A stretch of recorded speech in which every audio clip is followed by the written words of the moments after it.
Un mois, un pays. Globetrotter, le podcast des étudiants en Erasmus, présenté par Fabio et Nathan, tous les lundis à 14h. Sur Radio Campus Lille. Bonjour à toutes et à tous et bienvenue sur Globetrotter, votre nouveau rendez-vous hebdomadaire sur Radio Campus. Chaque lundi à 14h, on vous invite à découvrir un pays sous un angle unique, celui d'un étudiant en Erasmus. Un mois, un pays, c'est le concept. Ce mois-ci, on vous emmène en Corée du Sud, un pays qui mélange à merveille tradition et modernité. Et pour cette première escale, on a le plaisir de recevoir Iman Oluig, qui est partie en 2020 pour sa licence en sciences politiques à Séoul. Elle va nous partager ses anecdotes et ses découvertes personnelles sur la vie là-bas. Mais avant de plonger dans l'aventure coréenne, je laisse la parole à Nathan, mon co-animateur, qui va vous expliquer en détail le concept de notre émission. Merci beaucoup Fabio. Alors l'émission, comment ça va se passer? Alors c'est très simple. Sur ce mois-ci, vous aurez donc 4 émissions, toujours à la même heure, où nous vous présenterons donc sur ce même mois la même destination. Donc aujourd'hui, on est avec Iman et pendant ce mois-ci, le mois d'octobre, pendant chaque semaine, nous allons parler donc de la Corée selon différents axes, selon différents sujets. Et donc on laissera la parole à Iman qui pourra parler de ses expériences, de ce qu'elle a vécu, de comment est-ce qu'elle s'est ressentie là-bas. Et donc tout ça pendant tout un mois. Donc vous allez pouvoir profiter avec nous trois ce mois-ci, avec un autre invité le mois prochain, et ainsi de suite. Merci Nathan, je laisse tout de suite la parole à Iman Oluig. Alors ma première question va être simple, d'où viens-tu, que fais-tu et pourquoi es-tu parti à Séoul? Waouh, alors déjà je tiens à dire que c'est très particulier de m'entendre être présentée comme étant étudiante. Voilà, parce que ça commence à remonter un petit peu. Alors oui, on a fait un choix éditorial pour cette première émission car on considère que en un mois, nous étudiants en Erasmus actuellement, on n'a pas le temps de vivre pleinement notre expérience. Du coup, pour cette première émission, c'est Iman. C'est vrai. Donc, je suis partie il y a un petit moment. Il y a un petit moment. C'était en 2019 jusqu'en 2020. Donc, en Corée du Sud, j'étais à Séoul, à l'université de Dongguk. Et pour la présentation personnelle, c'est toujours dur comme question, hein, mais bon, oui. je suis journaliste. Je fais plein de choses. Je donne des cours de radio à l'école supérieure de journalisme de Lille. Et à côté de ça, je travaille notamment chez France Bleu et j'ai un média indépendant qui s'appelle Un Kawa sur place. Voilà, c'est déjà pas mal, je crois. Très très bien, nous c'est vrai qu'on s'est pas présenté, moi c'est Fabio, je suis étudiant en Erasmus à Rome, en licence de lettres modernes, option journaliste. Et toi Nathan? Bonjour, donc je m'appelle Nathan, j'ai actuellement 20 ans et du coup je suis aussi étudiant à l'ESJ en Erasmus, mais moi de mon côté je ne suis pas à Rome, je suis à Lisbonne. On va pouvoir commencer cette première émission de Globetrotter qui sera sur les démarches Erasmus et tout ce qu'il y a à faire avant le départ. Première question Iman, pourquoi Séoul?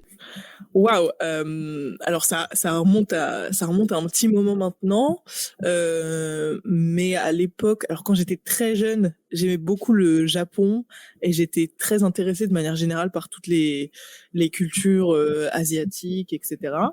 Et j'ai choisi Séoul parce que je me suis dit tant qu'à faire, si je fais un Erasmus, enfin, en tout cas si je pars en échange, autant partir à un endroit qui est plus difficile d'accès le reste du temps. Parce que dans ma tête, je me disais, je voulais aussi aller en Allemagne, j'y suis allée après, mais je me disais c'est plus facile pour moi d'aller en Allemagne en train, même en bus, tu vois, que d'aller à Séoul. Ouais. Donc autant profiter de pouvoir le faire de manière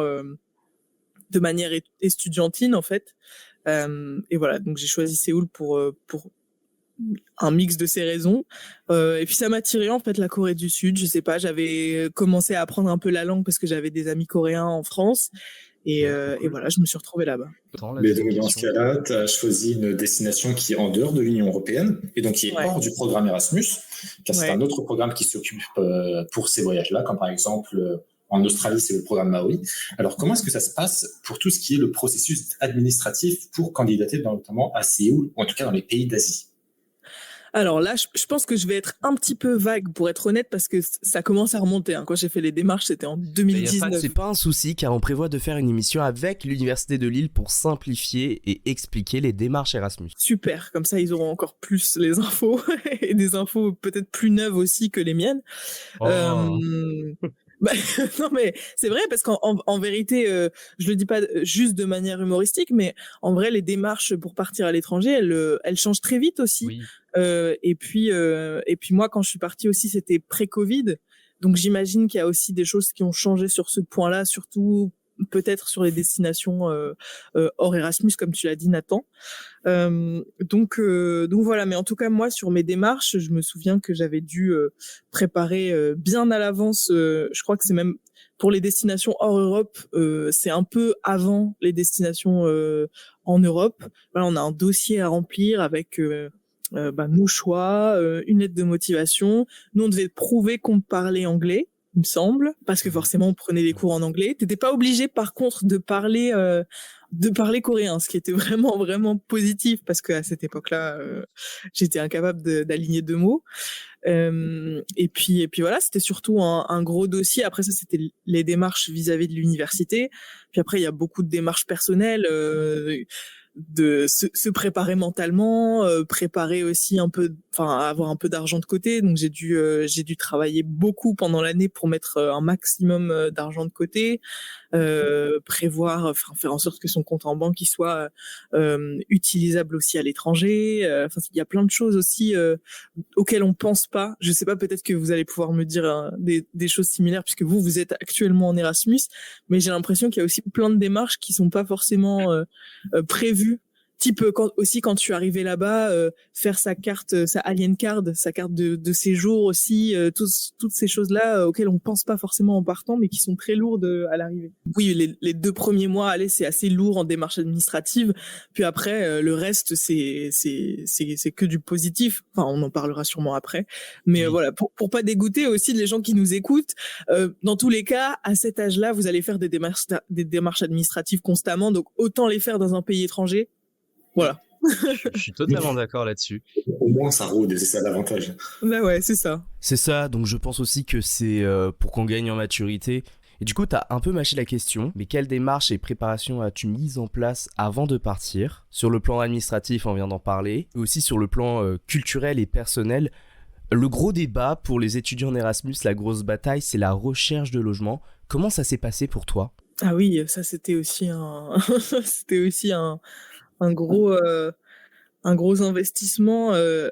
Moi, j'ai choisi et je le conseillerais personnellement à toutes les personnes qui partent, en tout cas en Corée du Sud, parce qu'après pour l'Europe et tout, j'ai pas la même expérience, mais ou dans des pays vraiment lointains, typiquement Japon, Corée, les États-Unis, je m'y connais moins, mais j'ai choisi d'aller en dortoir le premier semestre. Parce que déjà au niveau financier c'était beaucoup plus abordable. Je crois que je payais environ 800 € le semestre, ce qui est impossible. C'est impossible de payer 800 € pour 6 mois d'appartement dans un pays étranger. Même en France c'est impossible. Donc j'ai choisi ça et puis j'ai trouvé ça assez positif en fait parce que ça m'a permis de me faire des copines en fait et des potes qui étaient avec moi dans les dortoirs.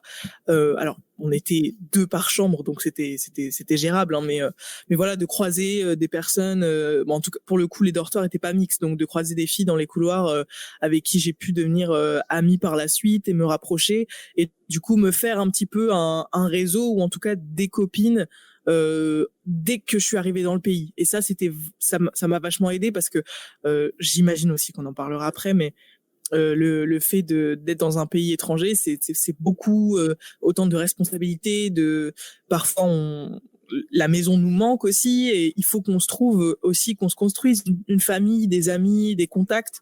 Et du coup, le fait d'être en dortoir, ça m'a aidé. Après, j'imagine que si on choisit aussi d'être en coloc, ça peut être pas mal. Mais voilà, le 2e semestre, après, j'ai trouvé un appartement. Donc moi, j'avais pris un Airbnb à l'époque en long terme, un Airbnb pendant 6 mois. Ouais, il y en a plein qui font ça. Mais le truc, c'est que du coup, je me suis sentie très seule après, pour le coup.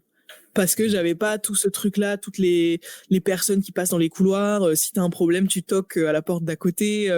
C'était plus difficile pour moi de vivre seule dans un petit appartement que en dortoir.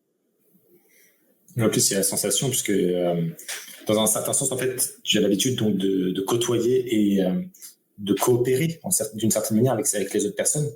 Parce que parfois, les personnes ne parlent même pas la langue. Donc, en fait, il y a un peu des sortes de coalitions qui se font dans les dortoirs. De toute façon, j'ai l'impression que n'importe où tu sois, il y aura toujours des clans entre francophones, hispanophones. européens, etc. Petite question, Iman, dans ton dortoir, il y avait que des gens en Erasmus, en échange, ou alors il y avait aussi d'autres Coréens? Il y avait tout le monde en fait. Il y avait tout. Il y avait plein. Ouais. Il y avait des Américaines, il y avait des Européennes, il y avait des Françaises, mais il y avait aussi des Coréennes, des Japonaises. Enfin, en fait, il y avait tout le monde était dans les mêmes dortoirs. Donc ça, c'était cool. Ce qui forme une espèce de communauté assez cool, j'imagine. Bah ouais. En tout cas, tu nous en parles pas comme une expérience négative. Ah non, pas du tout. Ah, et après, moi, je trouve que ça se... Quand t'es dans des pays vraiment étrangers lointains comme la Corée, les États-Unis, le Japon et tout, il y a des coalitions qui se font effectivement, mais entre Européens aussi. Tu vois, pas qu'entre Français. Et je trouve ça sympa. C'est quand même spécifique au fait de partir hors Union Européenne, les cultures qui se rapprochent, etc. C'est humain, mais est-ce que tu as réussi à approcher des Coréens? Ah oui, bah oui, non, mais je me suis fait plein de potes coréens aussi. C'est sûr qu'au début c'est plus simple aussi de se faire ami avec des Européens parce qu'il y a une culture commune, il y a plein de choses que vous partagez. Mais après moi je suis assez sociable, donc ça m'a pas posé problème de me faire des amis. Mais oui, bien sûr, je me suis fait ami avec des Coréens aussi, des Américaines, des Américains, et je me suis beaucoup... Au début aussi, je faisais en sorte aussi de m'imprégner de la culture et d'être ami avec des locaux aussi. Mais c'est un peu particulier la Corée du Sud parce que je pense que si vous avez d'autres personnes, si vous invitez d'autres personnes qui sont allées en Corée du Sud, ils vous diront des choses similaires. Mais c'est un peu particulier d'être ami avec des Coréens en tant qu'étranger parce que ils ont pas du tout la même conception des relations sociales et il y a des Coréens avec qui j'ai encore des très bons contacts aujourd'hui, mais souvent c'est des Coréens qui ont vécu à l'étranger ou alors qui ont une double culture, une double nationalité. Les Coréens qui viennent de Corée, qui sont nés en Corée, qui ont rarement quitté la Corée, c'est plus dur de construire des relations amicales avec eux. Ils considèrent pas vraiment les relations amicales comme un truc, surtout avec les étrangers, comme un truc sérieux entre guillemets. Je sais pas comment l'expliquer, mais c'est vrai que c'est dur de construire des liens profonds avec eux. Comme si ça faisait partie de leur cursus universitaire que d'échanger avec des Européens et des étrangers. Ouais, c'est un peu ça, ouais. Ouais, comme si ça allait de soi, en fait. Comme si c'était un lien étudiant-professeur, quoi. Enfin, je sais pas si je l'explique bien, mais je pense que t'as l'idée, quoi. Bah, de toute façon, c'est difficile à expliquer, mais oui, c'est un peu ça. C'est un truc, on est amis on est copains le temps que t'es en Corée, puis après, rentre chez toi, quoi. Tu vois. Ok. Ok. Est-ce que tu peux un peu nous raconter ton premier jour quand tu es arrivé en Corée, sur tes impressions et tes ressentis, et aussi un peu tes premiers réflexes quand tu es arrivé dans le pays, et un peu ce moment où tu t'es dit, c'est bon, je suis arrivé en Corée, c'est bon, j'y suis, je suis à l'étranger. Je crois que ça a mis un peu plus qu'une journée, hein, parce que c'est difficile de s'en rendre compte, surtout... Alors moi j'ai beaucoup voyagé à l'étranger après, quand j'ai eu 18 ans et quand j'ai grandi et quand j'ai pu faire mes propres voyages avec l'argent que j'avais, que j'ai gagné en travaillant et tout. Mais quand j'étais petite, je suis pas beaucoup allée à l'étranger avec mes parents, et du coup c'était très particulier parce que en fait j'y ai pas cru. Tant que j'étais pas là-bas et que j'étais pas installée, que j'avais pas mes valises, jusqu'au bout en fait j'étais en mode non, c'est pas possible, je vais pas vivre en Corée pendant un an, c'est un truc de fou. Je vois de quoi tu parles. C'est particulier comme sentiment, non? Oui. J'arrivais pas à y croire. Fallait que même quand j'ai fait mon escale, j'étais à Pékin, je crois, en escale, j'y croyais pas non plus. J'étais mais c'est pas possible, je suis pas en Chine, je suis dans un aéroport au hasard. Enfin, ça a mis vraiment du temps à monter au cerveau que oui, j'allais vivre là-bas pendant un an. Oui, je pense aussi que l'éloignement géographique joue beaucoup. C'est pas comme si t'étais en Europe, proche de la France. Là, pour rentrer, c'est vraiment un investissement, que ce soit au niveau du temps ou de l'argent sur les billets, et que tu vas pas pouvoir rentrer avant un petit moment, quoi. C'est ça, c'est une nouvelle vie presque pendant un an. Oui, c'est vrai. Surtout qu'en fait, c'est des choses qui sont tellement différentes en plus, que ce soit au niveau des cultures, que ce soit au niveau juste du vécu là-bas. Ah oui, clairement. En plus, c'est des choses négatives comme sentiment. Oui, c'est clairement pas négatif. Mais même, c'est des choses qui peuvent être perturbantes. Je sais pas, je pose la question comme ça, mais il me semble, en Corée, le système scolaire, il commence en mars, si je dis pas de bêtises. Donc, du coup, toi, Ouais. Mais du coup, toi, t'es arrivé en mars ou t'es arrivé en septembre, en juillet, en août-septembre, toi? Non, je suis arrivée en août, mais en fait, oui, techniquement, eux, leur année, elle commence en février et puis après, elle finit en décembre et après, t'as 2 mois de vacances entre.